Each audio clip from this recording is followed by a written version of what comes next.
कुछ ऐसे तथ्य सामने आए हैं मध्य प्रदेश से जिसके आधार पर यह कहना पड़ रहा है कि शिवराज के जंगल राज में मध्य प्रदेश दलितों और आदिवासियों के लिए एक अपराध बन चुका है।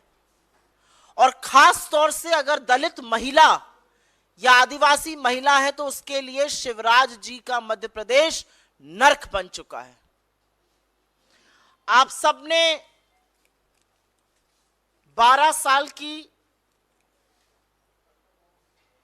उस सबोध बच्ची के बारे में पढ़ा होगा।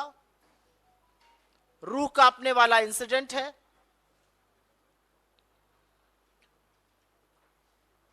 सरकार की कमी, पुलिस की निष्क्रियता के बारे में अभी हम चर्चा करेंगे, लेकिन मुझे लगता है कि सभ्य समाज में 12 साल की एक बच्ची खून से लथपथ महाकाल की नगरी में 8 किलोमीटर तक चलती रही और मदद मांग रही थी, न्याय नहीं मांग रही थी, अपने तन को ढकने के लिए वस्त्र मांग रही थी और इस सभ्य समाज ने उसको एक कपड़ा नहीं दिया। तो ये सभ्य नहीं, ये सड़ चुके समाज की निशानी है, ये पुलिस की निष्क्रियता की निशानी है। क्योंकि अब जो तथ्य सामने आ रहे हैं वो पर दर परत पुलिस की निष्क्रियता की वजह से जो अपराध हुआ है उसको खोलते जा रहे हैं। जो चुप्पी शिवराज सरकार की है वो अब सब समझ में आने लगी है। अभी थोड़ी देर पहले इंदौर के एक अस्पताल में मध्य प्रदेश के प्रभारी महासचिव श्री रणदीप सिंह सुरजेवाला जी, इंदौर के हमारे विधायक, इंदौर के जिला कांग्रेस के अध्यक्ष और महिला कांग्रेस की नेत्रियां उस बच्ची से मिली। उसकी हालत गंभीर है। वो जबरदस्त शारीरिक और मानसिक यातना और पीड़ा से जूझ रही है। उसके गुप्तांग नष्ट हो चुके हैं। उसके ऑर्गन्स का रिकंस्ट्रक्शन करना पड़ रहा है। और अब समझ में आ रहा है कि पिछले 4-5 दिन से यह षड्यंत्रकारी और रहस्यमयी चुप्पी प्रदेश के मुख्यमंत्री शिवराज सिंह चौहान की क्यों है।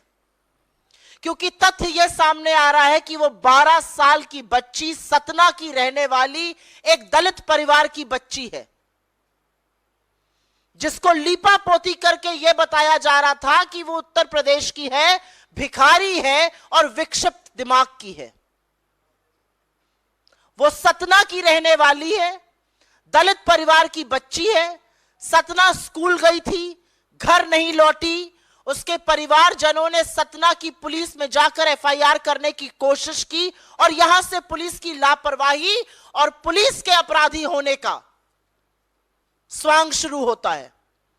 सतना के पुलिस स्टेशन में बोल दिया गया कि आप यहां से जाइए, खुद ढूंढिए, हम एफआईआर दर्ज अभी नहीं करेंगे।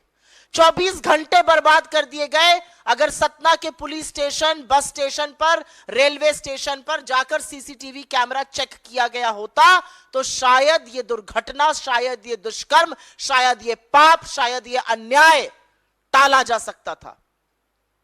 सतना की पुलिस ने कोई कार्रवाई नहीं करी। 24 घंटे तक उनको घुमाते रहे, परिवार वाले बेचारे ढूंढते रहे। अंततोगत्वा 24 घंटे बाद एक एफआईआर दर्ज हुई। उसके बाद 2 दिन तक अखबार में खबरें आती रही कि एक बच्ची के साथ ऐसा ऐसा हो गया है। लेकिन सतना के पुलिस अधिकारियों ने, सतना के पुलिस महकमे ने यह जानने की कोशिश नहीं करी कि क्या यह वो बच्ची तो नहीं है जो गुमशुदा है सतना से। यह जानने की कोशिश नहीं हुई। आज सरकार से सवाल है, करीब 700 किलोमीटर की दूरी है सतना और उज्जैन में, 13 घंटे लगते हैं गाड़ी में सबसे अच्छे रूट से चलने में। यह बच्ची वहां कैसे आई? इसको अगवा किया गया, इसका अपहरण हुआ। 12 साल की बच्ची अपने आप नहीं आ सकती है। तो 2 दिन तक अखबार में खबरें आती रहीं, इस पर कोई कार्रवाई नहीं करी गई। सतना की पुलिस पूरी तरह से निष्क्रिय रही।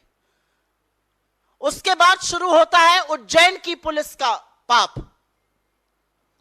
उज्जैन की पुलिस ने crime and criminal tracking network system को ही अगर खंगाल लिया होता तो 12 साल की बच्ची के गुमशुदा होने की खबर मिल जाती और पता चल जाता ये बच्ची कौन है। उसकी तफ्तीश की जाती। उन्होंने ऐसा नहीं किया। वो 12 साल की बच्ची खून से लथपथ जब अंततोगत्वा उज्जैन की पुलिस के पास पहुंची तो वो बदहाल जरूर थी, लेकिन उसने अपने पिता का, अपने दादा का, अपना और गांव का नाम बताया। और उसके बावजूद उज्जैन की पुलिस ने उसको यूपी का बता दिया, जबकि उसकी बोली बघेलखंड की थी। उसको यूपी का बताकर उसको भिखारी घोषित कर दिया गया, उसको विक्षिप्त दिमाग का घोषित कर दिया गया। वो बच्ची जो 8 किलोमीटर पैदल चल के न्याय की गुहार लगाती रही, जिसने अपना नाम सही बताया, इस हालत में पिता का नाम बताया, दादा का नाम बताया, उसको दिमागी रूप से विक्षिप्त और भिखारी घोषित कर दिया गया। जबकि उस बच्ची ने स्कूल यूनिफॉर्म पहनी हुई थी। जिस बच्ची ने स्कूल यूनिफॉर्म पहनी थी उसको किस तरह से दिमागी रूप से विक्षिप्त घोषित किया गया, भिखारी घोषित किया, यह भी सवाल है। अगर आप एफआईआर पढ़िए तो बेकार की बातें उसमें लिखी। उसके पिता और दादा का नाम एक करके छाप दिया गया है। यह कह दिया गया है वो मंदिर के पास घूमकर खाना मांग रही थी, बल्कि सच्चाई है कि जब वो पहुंची उसी दिन उसके साथ दुष्कर्म हो गया था। तो सवाल यह है कि शिवराज सिंह चौहान, नरोत्तम मिश्रा, वहां के गृह मंत्री चुप क्यों हैं? इतने दिन बाद भी 5 दिन बीत गए, आज भी उस बच्ची की टोह लेने भाजपा का एक नेता नहीं गया है। एक बहुत बड़े नेता हैं जिनका काम अब हाथ जोड़ के वोट मांगना थोड़ा ही है, हेलीकॉप्टर से रैली एड्रेस करना है। कैलाश विजयवर्गीय जी इस अस्पताल से 1 किलोमीटर की दूरी पर रहते हैं, लेकिन उस बच्ची की टोह लेने, उस बच्ची की खबर लेने ना मुख्यमंत्री गए, ना गृह मंत्री गए और ना कैलाश विजयवर्गीय गए, जो लोकल हैं और वहां पर पास में रहते हैं। यह बात करते हैं महिला सशक्तिकरण की।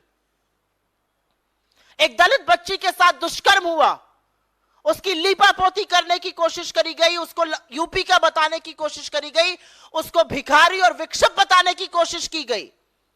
देश के प्रधानमंत्री के मुंह से एक शब्द नहीं निकला। बड़ा वंदन अपना करा रहे थे महिला आरक्षण बिल पास कराकर, देश के गृह मंत्री मौन है।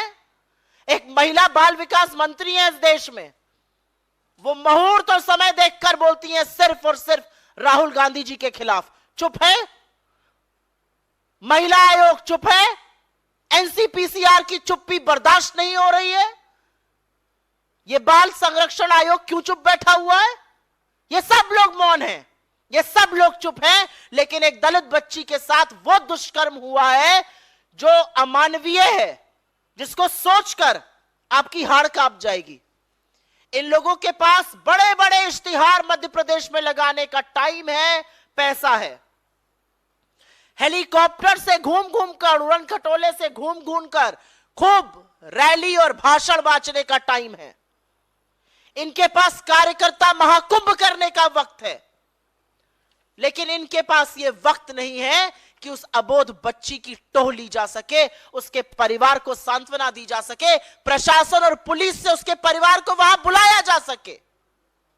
अंततोगत्वा अखबार में फोटो देखकर उसके दादा पुलिस में गए और उन्होंने कहा यह हमारी बच्ची है।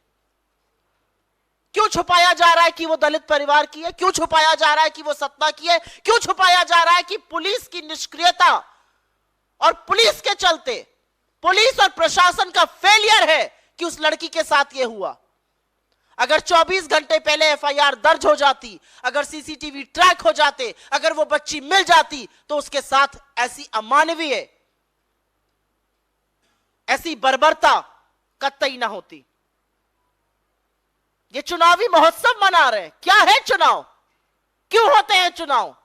चुनाव होते हैं कि वो जनप्रतिनिधि चुने जाएं जो सत्ता में आकर आपके दुख, आपके दर्द, आपकी पीड़ा, आपकी वेदना की बात करें, जो उड़न खटोलों पर घूमकर भाषण ना दें और बड़े नेता ना बने, जो उस बच्ची के लिए और उसके हक के लिए खड़े हों।